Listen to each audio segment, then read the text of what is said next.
Hey everyone, welcome to Friday's Hope. Here we are again. Thank you for joining me. This is Friday's Hope, Hope for Friday and beyond. Where what we do is we share hope for those of us who are struggling or going through difficult times, and there's a whole lot of us doing that. So, I'm Sue Barnhart. I am a minister, one of the ministers an ordained minister at the Worship Center Ministries here in Illinois. And my desire is to share hope with all you who are really struggling. Hope you're well today. I almost canceled coming on today because we've had a very difficult week. Actually, it's been about a month and a half. But it will be so this will be a bit shorter than normal. I'm exhausted, first of all. But second of all, I wanted to come on and share hope. Even though we're going through a difficult situation, I wanted to share hope. I'll give you a little bit of a backstory. My ex-husband and the father of my children became very ill and failed very quickly and passed a week ago. All this was a big surprise to us, obviously. Up to a month and a half ago, he was healthy, working full time, and then he fell going into his home, injured his knee, and when he had the CAT scans, they discovered he had bone cancer. That brought several trips back and forth to the hospital, and for me, watching grandchildren, so the grandchildren are watching great-grandchildren, I should say, the grandchildren could go up. That brought several times of me working and then going up to the hospital myself. But we pretty much ended up watching him fail very quickly. And he became septic through all this as well. Now, I want you to understand, just because I'm not married to him, just because we're divorced, does not mean we still didn't have a relationship. We worked very hard to keep family together. We worked very hard to stay in touch for our children, grandchildren, and great-grandchildren so they could continue as healthy as possible in this new family dynamic. So he wasn't some guy that I just wrote off. He was in my life since he was 18 and we're both 70. He's in my children's lives for 45 years. So he's a man that needed to be loved on, prayed for, and continued to be encouraged. He, his wife, and our children and grandchildren. So I did what I could. When my family heard the news, they jumped into action. I gotta tell you, I gotta brag on my kids for a minute. My kids were over to the house helping cut weeds, cut up trees that fell during a storm, mowing, weeding, fixing and repairing things around the house, buying groceries, getting groceries for him, going to the store for him, cleaning. My one daughter came up for 3 weeks from Mississippi. My son went over there almost every weekend. My son-in-law was over there as much as possible. My granddaughter, I watched her kids, so she could cut his hair. My daughter-in-law stayed with him for a couple of weeks. I can't mention enough, or I can't name enough of my family, my children, our grandchildren, and our great-grandchildren, and how great they were as soon as they heard that he was ill. We were all shocked, and we went in to do as much as we could to care for him and her. And we worked together the best we could until the very end. And now we are working through the grieving process as well. So I share all this to say I'm exhausted, I'm sad, and I'm especially sad to see my children go through this. And when I woke up this morning, I just didn't want to do anything. So as I was writing this, I'm still in my pajamas. This was at like 3 o'clock this afternoon. No, it was earlier than that. Because I prayed, I made some coffee this morning and sat out in my balcony because it was such a beautiful morning. Turned on the TV to catch up with all the awful news. And I got a hold of a few folks and asked them to pray for me. I just sat, being sad. I wouldn't suggest that, guys. That's not what I teach. But I knew I wasn't going to stay there. I had some other things to do, and I had some other things to take care of. And I know, and I've told you, it's not healthy to stay that way. Get out of your mess. But at that moment, I was just sad. Sometimes it's okay to be just sad, to admit to God, you know what, I am just sad. I am just tired. Then my children got on a messenger app that we have for the family. And one of them cracked a joke.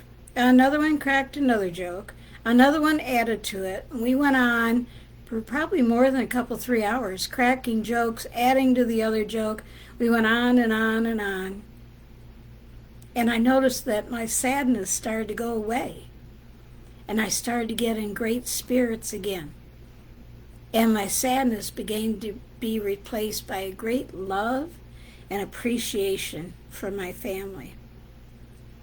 And mind you, we're not being disrespectful, we're not being crude or rude, we're sharing jokes and sharing life. And it's so great to have family or friends that get your sense of humor. Our sense of humor isn't for everybody, but it was for us, and we had such a great time.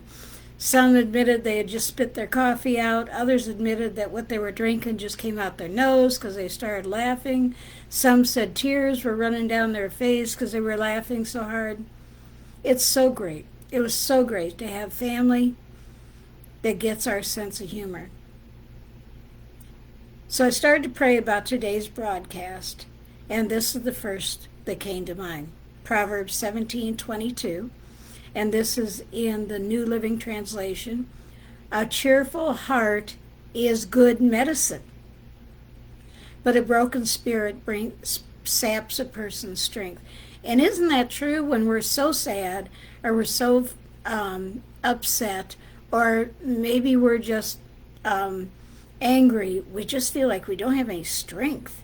We just can't move as well. But when we start to laugh, when we start to have a cheerful heart, when we start to get better and start laughing, all of a sudden we seem to have the energy to do what we need to do. Another verse is Proverbs 15:13. A glad heart makes a happy face. A broken heart crushes the spirit. Isn't that true? This could have crushed our spirit. This could have broken our hearts. But we know most of all that my ex-husband is in heaven. God bless him. My pastor went to see him in the hospital. Now I must tell you, my ex-husband had left the church when we divorced and had not been back. And I'm not so sure that they ended in good terms. But they were friends, and my pastor has a passion to speak to people and talk to them. So he went all the way up to the neighboring town to see him, asked him if he was secure in going to heaven. And then his present wife said, have you asked God to forgive you, and have you asked Jesus in your heart? And he said, yes, I have. So we know beyond a shadow of a doubt that he's in heaven, and he sure is out of pain, because he had a lot of pain this last month and a half. So a cheerful heart is good medicine. A glad heart makes a happy face, but a broken heart crushes the spirit. Isn't that true? When you're just so sad, your heart hurts, your spirit's crushed. But a glad heart makes a happy face. And verse 15 in that, for the despondent, every day brings trouble. Isn't that true? When we are so sad, when we are so upset, every day brings trouble. It's like that's all we can see is the hurt. But the happy heart is like a continual feast. And I saw that, it doesn't say it in the scriptures, but I saw that, a feast in happiness, a feast in joy, a feast in seeing things that are good, a feast in Jesus.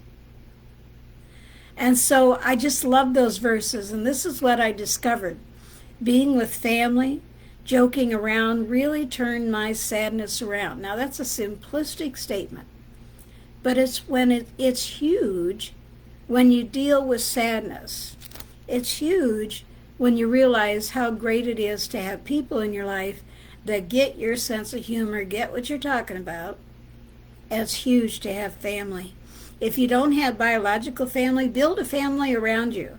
Build your own village. I've told people time and again, build your own family, build your own friends, build the people around you. We moved around quite a bit, and so I was always making new friends, and I learned very quickly it was important to make friends that had the same ideas and values that I had. Many times I had young children, and I was a young mom. So I found young moms who had young children, and we hung out together. Make your own village that's going to encourage you and strengthen you, and that you can encourage and strengthen back. That's important. Give back. Then I remembered the scientific research. Yes, I'm doing scientific research on this. I read about laughter and how it helped improve people's health. And this is from WebMD. It says having a good sense of humor has numerous long-term and short-term mental health benefits. Short-term mental health benefits of humor: laughing automatically triggers positive physical, mental changes that help relax your mind. It also improves your intake of air. This in turn stimulates the heart, the lungs, and the muscles. Your brain also releases endorphins. We've talked about the brain so much. Those are hormones that cause a feeling of pleasure and a relaxed mind. It also activates your body's stress response mechanism. This process changes your heart rate, leaving you in high spirits. And it's relief from tension. Laughter also stimulates rapid blood circulation, and when this happens, you may experience a calming sensation that takes away tension and stress. Long-term benefits: humor is scientifically proven to have long-term benefits. Some of them: it boosts your immune system. It releases neuropeptides. Big, long answer for releasing things in your brain and your body to boost your immune system. It's known to fight off anxiety, stress, and related mental conditions. Having negative thoughts results in chemical reactions in the body that causes elevated stress levels, which in turn works against your immunity. So, if you have positive thoughts, it does the opposite. It releases the chemical bodies that lowers your stress level and builds up your immune system. Your positive thoughts, a good laugh causes your body to release natural painkillers, therefore relieving your physical pain. Positivity. Having a good sense of humor can help you interact and connect with other people. Are you lonely? Be positive. Thoughts and good relationships may assist you in taking my mind off the situations. Improving your mood, which is what I talked about. Laughing can significantly lift your spirit by reducing anxiety and depression, making you happier. A good sense of humor is a natural way to keep your stress levels in check, and the following tips will help you develop it. Focus on the things that make you happy. What makes you happy? I got to tell you, I bought this silly little flag that's supposed to go in your front yard. I don't have a front yard because I live on the second floor. It's a picture of a hedgehog that's got these bright purple glasses on and this yellow flower in its mouth and the biggest grin you ever saw. And it just made me happy, made my girlfriend giggle. I bought it. best 16 bucks I ever spent lately. And I smile at it every time I see it. It's just one of those silly things.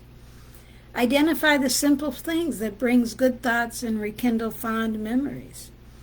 Embrace a giving spirit, and that's just not material things.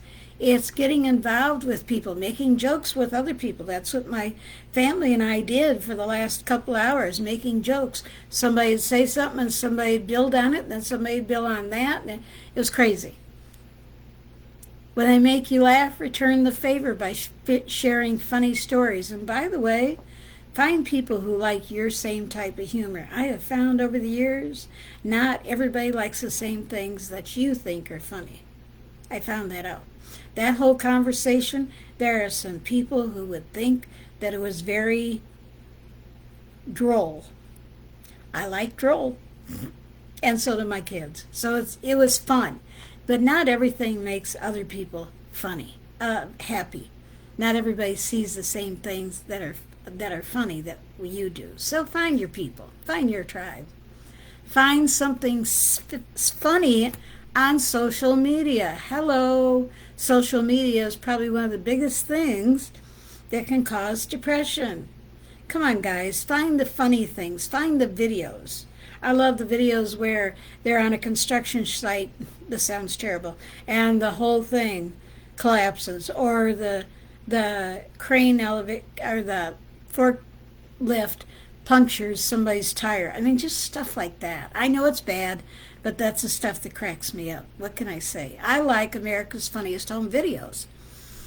That makes me laugh. So find what makes you laugh. Find a good source of humor and watch them, or find a good source of jokes. There's several I ran across good pages that put out some silly jokes, and they're good jokes. They're not bad jokes about. And I don't like the ones that are rude and cussing and all that other stuff. And I would add, you know who I am, find and meditate on the promises of God. That starts to change your whole mental pathology. It starts to change your whole thought pattern. It's not as bad as it is. You think it is, because God is taking care of it. It's not the end. God has the situation in control, and it will all work out. As we've been looking for places for the memorial, which of course this is last minute, it's been kind of a frustration. And so we've said to each other, you know what, it'll all work out. It's the best place wherever we find. And of course we have to find a central place, because we all live in different cities, of course. Wherever it works out, wherever it comes to be, it's the best place for his memorial service. God already has the place picked out. So while we're getting kind of frantic here and there, it's going to work out. I know it is. So I'm just saying that I do practice what I preach. I do practice what I say. If I didn't, I wouldn't be on here, that's for sure. But look, for God in your situation, he's going to help you through. I want to take a minute to talk to the people that are totally destitute. I have a heart for them. I'm thinking about the ones that may be in bed by themselves and they've lost everything. Family, home, money, work. Maybe they're sick now. I don't know. But I want to talk to the people that are just totally and completely stripped of everything. I want to share God's with you, dear friend. God sees you right where you're at. God knows exactly what's happened to you. He's right there in that room with you. He knows the extent of your heartbreak. He knows the extent of your hurt, your illness, your lack of money, your lack of home, whatever it is, your lack of family. Maybe you've lost children in this. Maybe you've lost your entire family. He knows. He sees your situation, and he knows your heartbreak. Jesus has said, I have come to give you life and give it more abundantly. Job, in the book of Job, he lost everything. All his money, all his property, all his family, all his health, and his wife said, curse God and die. But yet he kept connected to God. Did he do it right all the time? Absolutely not. He said, God, why? But God stayed with him and worked out the things through him, with him. And at the end of the book of Job, he was restored double of everything. His health, his money, his heartbreak, everything. Grab a hold of Jesus. He knows. I know you don't see it right now, and I know you've had a great loss. I've met many of them as well. But I know without a shadow of a doubt that God can and will come in and help you through the situation because he loves you. Just the way you are right now, he loves you. Always. He knows exactly how to get the situation under control and take care of it and take care of you. Look, I know there are a lot of major issues going on in people's lives, huge things. I watch the news, I watch the country, I watch the people. God does too. And he says, come to me, all you who are weary and heavy laden, and I will give you rest. What you can do is ask for help. Won't you come to him? Stop trying to fix it yourself. Stop running here and there, trying to get other people to help you. And that's okay, but go to God first. He's got the answers, and he'll show you where to go and what to do. He knows how to handle the situation. Stop trying to fix it yourself through anger or negative talk or worrying. He wants to help you. He loves you, and he's ready to help. Look, if you struggle with panic, depression, worry, always being negative, reach out to God. He says he'll restore us in Psalm 18:6. In the New Living Translation, it says this, but in my distress, not just after, before, whatever, in the middle of it, I cried out to the Lord.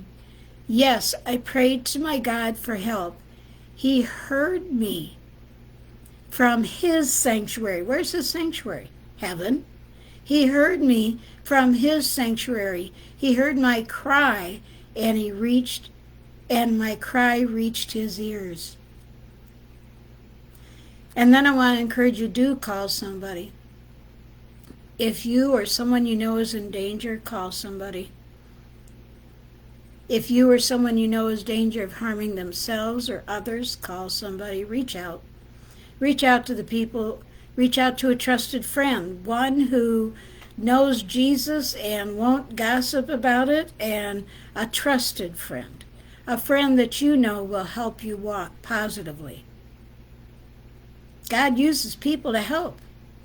Call the Y, call the hospital, call the mental health clinic, call your pastor, call the police, call the doctor, call a psychiatrist, text the Suicide Lifeline 988. Call somebody. So many places God has given us to get help, and all you have to do is reach out. That's all you have to do. I know reaching out is hard. It's admitting you have problems, or you're worrying that people are going to think you're stupid, or look, mental health is the number one hot button. This is the best time to reach out for help. The best time. Reaching out, you're worth the risk. So is your family. Reaching out to get help, obtain a new way of thinking. Do it. I want to encourage you, don't sit there day after day in the mire of that mess. Remember I said earlier I was sad today, but I was sad for a minute, for maybe part of the morning, but I knew I wasn't going to stay there. No. That stuff makes a mess out of you, and it causes us to struggle even more with our mental health. Reach out and keep reaching out until you find someone who will help you move forward. That's a good fit for you. Just because one place or person doesn't work doesn't mean it's hopeless. There are people designed just for you that God has designed and given to you to become whole, healed, and delivered. You deserve to have help. God wants you healthy. Don't sit there any longer in that mess. Do what it takes to get through this situation and walk in a healthy life with Jesus. Psalm 73:26, David said, "My health may fail." Yeah. "My spirit may grow weak." Yeah. But, this is one good but, "my God remains the strength of my heart. He is mine forever." He's yours forever. He's never going anywhere. Psalm 30, verse 10, "O hear, Lord, O Lord, have mercy on me, O Lord, and be my helper." And he will. He will. See, the enemy would have you just sit there in that mess, thinking about it over and over. That's called overthinking. Stop it. Feeling hopeless, doubting. That's not how any of us are going to get out of this. Reach out to God. Reach out to people who will help and move. Acts 17:28, "For in him we live and move and have our being." Also, some of your own poets have said that we are also his offspring. And if you're scared to move, ask God to help you. He will get you through. Luke 20, verse 38, "He is not the God of the dead, but the living. For to him all are alive." We're alive. I'm praying for you. If you feel this video has helped you or someone else, would you please share it? And would you please go to Friday's Hope Facebook page and like it? Hit like and start following me. I've got 73 followers. I only need a few more to be able to go live on that. Thank you for all who have. Let us know how we've helped. Leave a message in the comment box or email us at fridayshope3@gmail.com. You can watch this and other videos on our YouTube channel, Friday's Hope.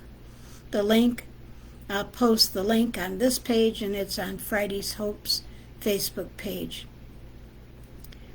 Thank you for your prayers. Thank you for listening. I pray God richly bless you and heal your hurting heart. I'm praying for you. God bless you.